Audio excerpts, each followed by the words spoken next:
Hello കുട്ടികളെ, ഇന്ന് നമ്മൾ പഠിക്കാൻ പോകുന്നത് 7th സ്റ്റാൻഡേർഡിലെ maths chapter 2 fractions page number 34ലെ 5th 6th പ്രോബ്ലംസ് ആണ് ഇന്ന് ചെയ്യാൻ പോകുന്നത്. Part 7. 5th problem, draw a line A B of length 12 centimeters. Mark A C as 2/3 of A B. Mark A D as 1/4 of A C. What part of A B is A D? 12 centimetre നീളമുള്ള ഒരു വര A B വരയ്ക്കുക. A സിയെ A ബിയുടെ 2/3 ആയി അടയാളപ്പെടുത്തുക. A ഡിയെ A സിയുടെ 1/4 ആയി അടയാളപ്പെടുത്തുക.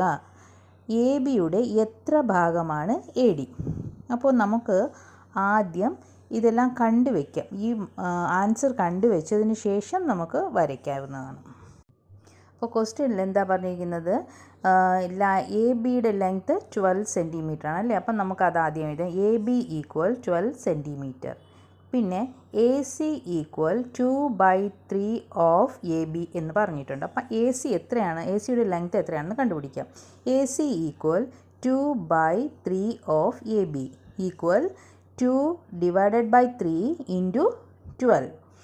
2 into 12 divided by 3 equal 2 into 12 എത്രയാണ്? 24 divided by 3. 24നെ 3 കൊണ്ട് ഡിവൈഡ് ചെയ്യുമ്പോൾ എത്ര കിട്ടും? 8 സെൻറ്റിമീറ്റർ കിട്ടും. അപ്പോൾ എ സിയുടെ ലെങ്ത്ത് 8 സെൻറ്റിമീറ്റർ ആണ്.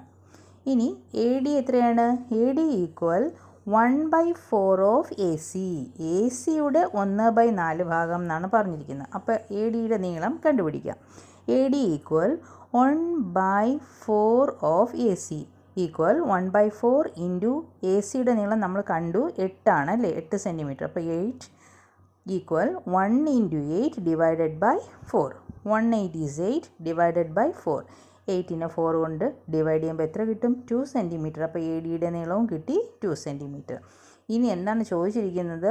What part of A B is A D? A D എത്ര ഭാഗമാണ്? എ ബിയുടെ എത്ര ഭാഗമാണ് എ ഡി? അപ്പോൾ A D equal A D divided by A B. A D എത്രയാണ് നമുക്ക് കിട്ടിയത്? 2 സെൻറ്റിമീറ്റർ അല്ലേ? അപ്പോൾ 2 ഡിവൈഡഡ് ബൈ എ ബിയുടെ ലെങ്ത്ത് എത്രയാണ്? 12. അപ്പോൾ 2 ഡിവൈഡഡ് ബൈ 12 ഈക്വൽ 2ൻ്റെ ടേബിൾ കൊണ്ട് രണ്ടിനെയും ഡിവൈഡ് ചെയ്യാൻ പറ്റും. അപ്പോൾ 2ന് 1 ടൈം 1 2 is 2 ആണ്. അപ്പോൾ 1 ഡിവൈഡഡ് ബൈ 12നെ 2 കൊണ്ട് ഡിവൈഡ് ചെയ്യുമ്പോൾ 6.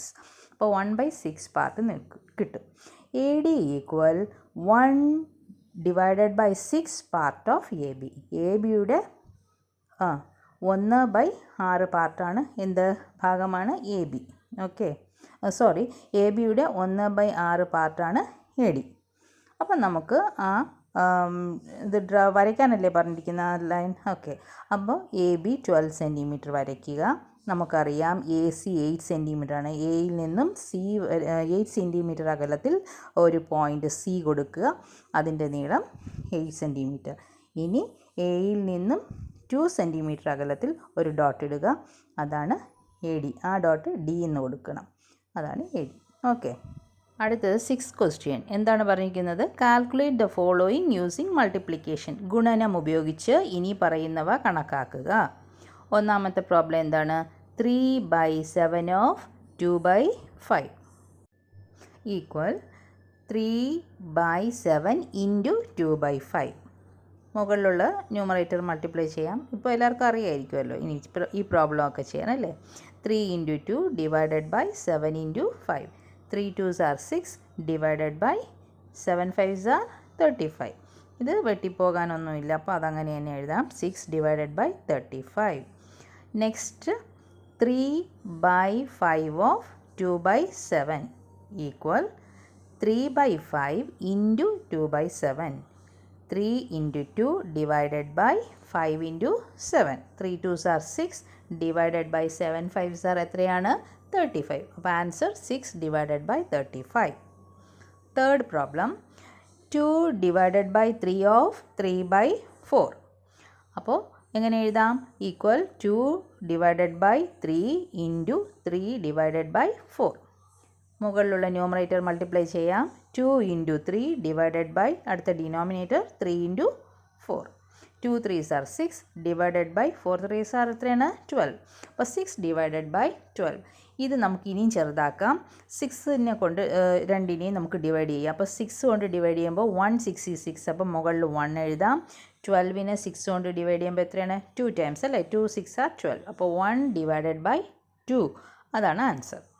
Fourth problem 5 divided by 6 of 3 divided by 10 equal 5 by 6 into 3 by 10. 5 into 3 divided by 6 into 10. 5 3s are എത്രയാണ് 15 divided by 6 into 10 എത്രയാണ് 60. അപ്പോൾ ഇത് നമുക്ക് ചെറുതാക്കാം. ആദ്യം നമുക്ക് 5ൻ്റെ ടേബിൾ കൊണ്ട് തന്നെ ഡിവൈഡ് ചെയ്യാം. 15നെ ഡിവൈഡ് ചെയ്യുമ്പോൾ എത്ര കിട്ടും 3 കിട്ടും അല്ലേ. 3 5s are 15 ഡിവൈഡഡ് ബൈ 60യെ 5 കൊണ്ട് ഡിവൈഡ് ചെയ്യുമ്പോൾ എത്ര കിട്ടും 12 എന്ന് കിട്ടും. അപ്പോൾ 3 ഡിവൈഡഡ് ബൈ 12 അത് വീണ്ടും നമുക്ക് ചെറുതാക്കാം. 3യുടെ ടേബിളിൽ പോകും. 3 കൊണ്ട് ഡിവൈഡ് ചെയ്യുമ്പോൾ 1 3s 3 അപ്പോൾ 1 എഴുതാം. 12നെ 3 കൊണ്ട് ഡിവൈഡ് ചെയ്യുമ്പോൾ എത്ര കിട്ടും 4. അപ്പോൾ 1/4 ആണ് ആൻസർ. അപ്പോൾ പേജ് നമ്പർ 34 എല്ലാ പ്രോബ്ലംസും നമ്മൾ ചെയ്തു കഴിഞ്ഞു. അപ്പോൾ ഇതോടുകൂടി ഇന്നത്തെ ക്ലാസ് അവസാനിക്കുകയാണ്. ക്ലാസ് ഇഷ്ടമായാൽ ചാനൽ സബ്സ്ക്രൈബ് ചെയ്യുക. താങ്ക്